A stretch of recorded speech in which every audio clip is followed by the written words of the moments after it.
কোরবানির আনন্দ হোক সুস্থ, পরিচ্ছন্ন ও পরিবেশ বান্ধব, এই বলে মন্তব্য করেছেন স্থানীয় সরকার, পল্লী উন্নয়ন ও সমবায় এবং যুব ও ক্রীড়া মন্ত্রণালয়ের উপদেষ্টা আসিফ মাহমুদ সজীব ভুঁইয়া। শনিবার সকালে নিজের ভেরিফাইড ফেসবুক পেজে এক স্ট্যাটাসে তিনি এই বার্তা দেন।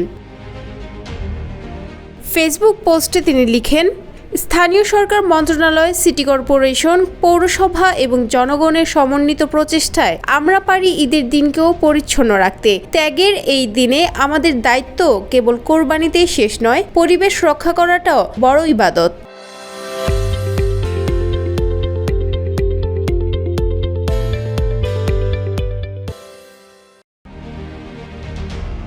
উপদেষ্টা তার বার্তায় কোরবানির আত্মত্যাগের শিক্ষা নিয়ে ব্যক্তি, সমাজ ও রাষ্ট্রীয় জীবনে দায়িত্বশীল ভূমিকা রাখার আহ্বান জানান। তিনি বলেন, আসুন সবাই মিলে নিজ নিজ এলাকার কোরবানির বর্জ্য নির্ধারিত স্থানে ফেলি, পরিষ্কার পরিচ্ছন্ন পরিবেশ গড়ি। পরিচ্ছন্ন বাংলাদেশ আমাদের সকলের।